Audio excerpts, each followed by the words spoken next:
Liverpool found it, well, actually fairly tricky to win away from home at Sheffield United on my birthday, if anyone's interested. You're probably not. But if you aren't, then cool, keep watching. Maybe you will be later. And if you already are, then thank you very much for the birthday wishes. I really appreciate it. It was still a victory away from home after a very up and down result last time for Liverpool, and one which arguably, if you just had and conceded a whole series of goals, what you want to do is have a solid defensive performance, or at least a performance which shows that there is awareness within the side as to what their fragility is. And that is what Jurgen Klopp's guys put in this evening. That is also partly the side that Jurgen Klopp fielded. There is a lot to unpack from this game, but let's get down to it. If you've not already subscribed, hit that button at the end of the video when you've already watched. And if you are, thank you so much for watching.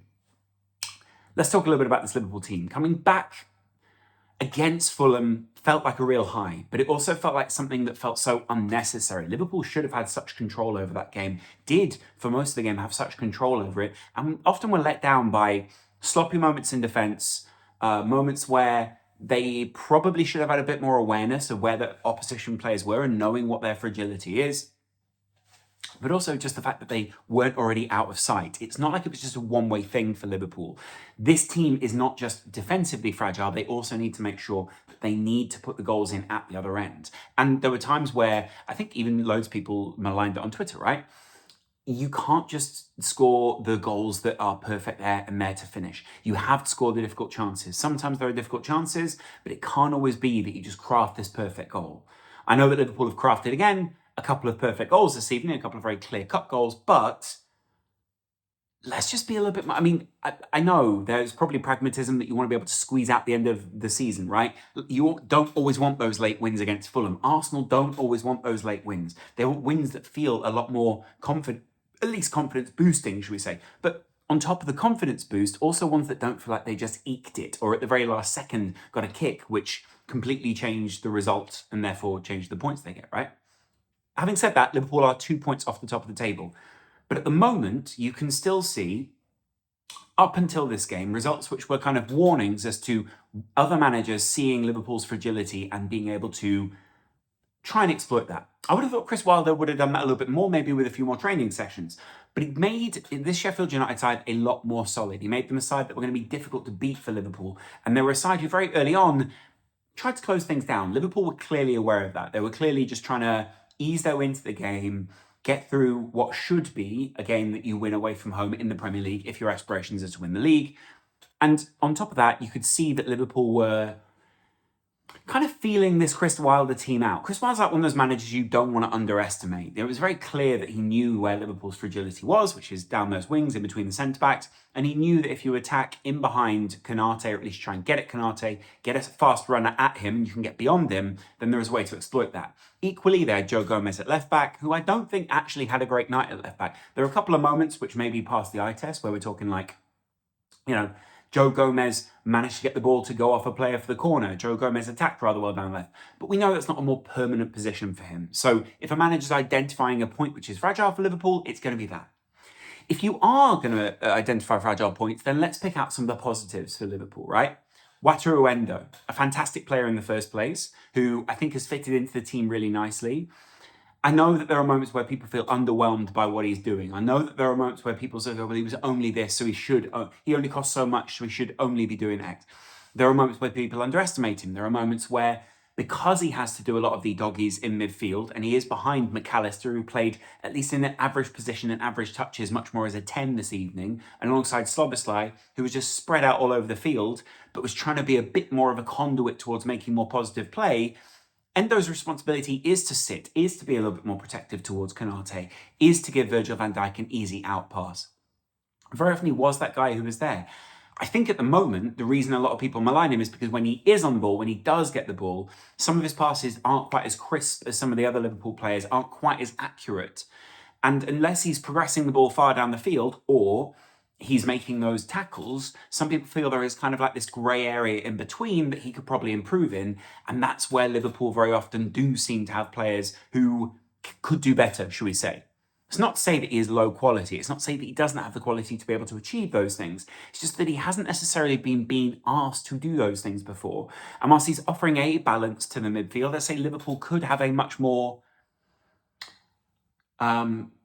maybe refined element to that midfield, and one which would make it so much easier for them to get through it. Having said that, the amount of outballs tonight, the amount of times where we sort of ball up to Diaz or Cody Gakpo or even Salah, and it was just bypass the midfield, win it back, put pressure on them very far down the field, little touch off to a winger, little touch off to a fullback, and you're away, was impressive.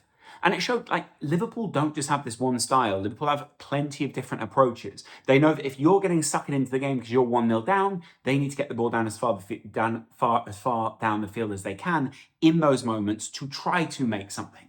In the end, it worked. It was probably a little late for the Szoboszlai goal to make anyone feel any element of relief. But that late in the game, extremely deflating for Sheffield, extremely buoyant response from Liverpool. And I think Szoboszlai kind of deserved a goal from this game. I'm not saying he was the best man. I could make a case for him being the man of the match. In fact, you probably could make a case for him being man of the match. But I'm not saying that full makes him the best player, but he was very good this evening. Another solid performance. Another one where if you look at his heat map, he is just all over the field. He's always available for Trent. He's always available on the opposite side if Joe Gomez needs him. There are loads of players who seem to be looking for him. And also, he puts in the effort and the legwork to try to win the ball back if A, Liverpool have lost it, but B, specifically if he has lost it. And C, behind that as well, I also think there is an element of he knows now what Klopp expects of him, and he actually got that fairly quickly, which is why I think Klopp felt he slotted into that midfield particularly well. There are a lot of people who thought Szoboszlai would come in with slick back hair, looking like a Real Madrid player, running like a Real Madrid player, and possibly even in the future being a Real Madrid player. But, you know, a player like that, you don't often think or associate with them with these kind of qualities.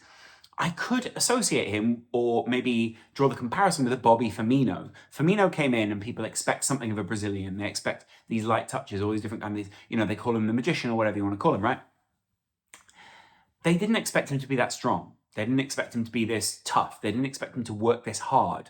All of these surprising factors for a young Hungarian captain like that, and captain material at least, for this Liverpool team, is something that I think you didn't know you needed it until you have it in your side. And it's hard to picture a replacement for Henderson, Fabinho, Thiago, Wijnaldum until you see it working in a modernised, changed system, which isn't just them doing impressions or other versions of that same role. The same applies, by the way, for when Curtis Jones comes on, for when Harvey Elliott comes on. We're looking at players who, before, were kind of fitting in around those more senior players. They are now the players who dictate that shape, who dictate elements of the play for Liverpool, who have very clear intention to push the intensity, to change the shape for Liverpool, to give Liverpool a bit more control in midfield, and to turn it back to Gakpo, Nunez, Salah, Diaz, whoever's out there, right? I think overall, you know, I don't think Liverpool had great control throughout the game. You could see that because, I mean, for a very long time, obviously, if you looked at the bar which shows which way the graph is going, Liverpool had control. But you could see that the Sheffield United were trying to work Liverpool. They were trying to push back on what Liverpool were attempting to do. It was always going to be difficult for them because they didn't have many training sessions with Wilder and they couldn't get his feet under the table. They couldn't get themselves into positions where they feel more so there's a situation. But the point is really, it was always going to be one of those games. There were tweets early on, it's going to be one of those nights, it's going to be a frustrating game for Liverpool. You know, Arsenal win, they get that late win. Fans begin to do all the superstitious stuff where it's like, what if they got that? What are we going to get? How are we going to keep up? If we don't, there's this feeling, I think, amongst people who write narratives on Twitter or online at least, where it's like, well, if you don't do X and they don't do Y, then this doesn't work like this. Klopp seems to be and is working very hard, I think, to change the narratives within this Liverpool team, to give them a mental resilience again, to give them a new kind of mental resilience, to not rebuild a side, but build a side. And within that, we're seeing elements of the lessons learned and the memories wiped from the previous era and new starts for Virgil van Dijk. Even Trent Alexander-Arnold. I think Trent feels like a much upgraded character, at least from last season. I don't want to say he was within his shell, but what I do want to say is I felt like maybe if you've got a captain as strong as Henderson, then you can't do the vice captaining that Trent would do now, probably because he wasn't the vice captain, but also because you don't always need that if someone else is doing that. And Trent has filled that expectation beyond what I thought it would originally could have been. By the way, I probably just need to drop this in here. Liverpool deserves some defensive credit this season. There are many people speaking about how good Arsenal look. Arsenal obviously conceded 3 goals away to Luton, which took their goal difference much closer to Liverpool's. In fact, exactly the same as Liverpool's. Newcastle have got a similar goal difference to Liverpool's, though not as good in attacking terms. And I think Liverpool deserve, not only in terms of defensive, just stability, because I do think there have been times where that goal has lived a charmed life, sure, but even just in terms of balance. And if you do go forward, a lot of people think, well, you'll give away a lot of the back. Over the opening however many games, a goal a game compared to almost double that means that you win a majority of those games, if not all of those games. And the games where you draw, you will be much more disappointed. What I would say is, I think now looking at statistics which are simple, such as just how many goals you conceded, is a little heavy-handed, is a little too simplistic, is a little bit like, well, oh yeah, we've only conceded this many, so our defense must be good, which was kind of what a lot of people were doing to make a case for Saliba and Gabriel being good centre-backs, which they are, kind of in spite of having those great stats or just letting in that many goals. So I still think that Liverpool backline needs a bit more defending in front of it. So the Wataruendo side of things, or whoever they get as a 6, or whatever the system is that then that 6 allows them to do, or whatever the system is that allows those 3/8s or the double pivot, or whatever it is that Liverpool choose to play in that area, or the box or whatever, then allows Liverpool to do, right? That could come in the form of someone else who plays much more stably on the left for Liverpool, so not a Costas Tsimikas, possibly not even an Andy Robertson, and then also that inside midfield area. But they deserve credit in this period just for conceding this certain level of goals. I know we say that on the back of conceding 3 goals against Fulham, who up until that point hadn't scored that many goals against Liverpool, hadn't scored that many goals in the Premier League, so do they deserve all that much credit? But at the same time, if you're running with some of the best in the league, if not running as the best in the league, you deserve that credit. And I think it's just worth mentioning in a video like this, because you kind of need to shout out and give some support to when people are actually doing something well. Now let's get on to Virgil. Virgil's a fantastic captain. I think there were acknowledgements after the last game that there needed to be more protection for Kelleher. Virgil was clearly not a crutch, but someone who was there to support him this evening. Then at the other end, it was very clear that Liverpool worked on set pieces and they were going to press Sheffield on those. If you can't deal with Liverpool in open play, then dealing with them in set pieces is even harder. They work very hard on this during the week. It's something that very often you can see Liverpool have put a lot of thought into. You could see it when Matip and Van Dijk over the last few seasons have been putting in a lot of effort into those. You can see they've tried to get Konate to do certain things in terms of in tandem with Van Dijk. But here's what's interesting. Van Dijk scored from completely open space this evening and just basically passed the ball into the net. It was an incredible finish in the first place. It was really impressive. But what I'd say about Van Dijk is, I know we've got loads of Van Dijk headers, loads of Van Dijk corner pieces. Seeing him score a deft finish like that, seeing him do something that felt like you've got to be confident in order to pull that off, was a remembrance, was a reminder of how good Virgil van Dijk can be. It was a reminder of the presence that he is, and the character that he is, and the captain that he is, and the belief that he has in himself. All of these things are very important to Liverpool at the moment. All of these things are very important in building towards the title come the end of the season. I thought it last night with Arsenal. They need those characters within the team to pull them through it. They need people like Declan Rice. They need those Odegaards. They had essentially quite a light midfield, but a midfield, it's not like, you get what I'm saying? Like, it's not got the same bite that Xhaka and Partey have. And Liverpool have a bit of the same issue when they don't have an Endo in there. They don't quite have the bite. They have the energy, and they have the want and the willingness and the ability. But those two things, the application and those other things I've just listed, are two very different ends of the spectrum, right? I would say, yes, I was kind of thought of a series of cliches this evening of, like, if you don't like, effort beats skill and all those kind of truisms that people pop off on loads of podcasts. But it's true with this Liverpool team, and it's true with so many players that Klopp signs. Klopp he seems to have a very good scouting network of people, and people who bring him back players who seem to suit his personality and coaching them up. You wouldn't have thought that slotting in, that was basically a brand new midfield from this summer. You would have thought that there would have needed to be some continuity within that time. Someone who was the bolster of that midfield. That is a completely rebuilt midfield. McAllister, Endo, yeah, and Soboslai. And then on comes Hravenberg. On comes Curtis Jones, probably one of the only consistent pieces within that side this season when not injured. On comes Harvey Elliott.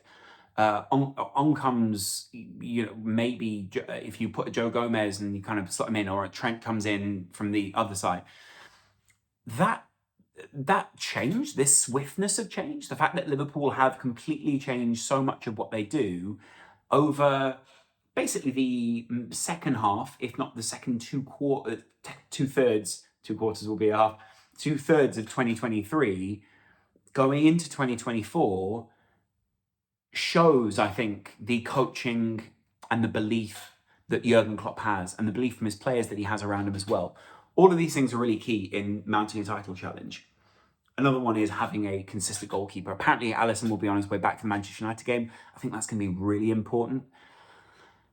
Although at the same time, again, Kelleher didn't have a bad night tonight. He made kind of an Alisson-esque save. That's kind of part of his issue at the moment. Being him in this side, he's probably the only player who's going to get compared to one of the old boys. Salah still lacks that 200th goal in the league. He's still, he's going to score it, but, and you can see that frustration, but I still think of him as a great facilitator. I still think of him as showing so much. I love when Darwin Nunez comes on. I love when they're playing Nunez and Gakpo at the same time.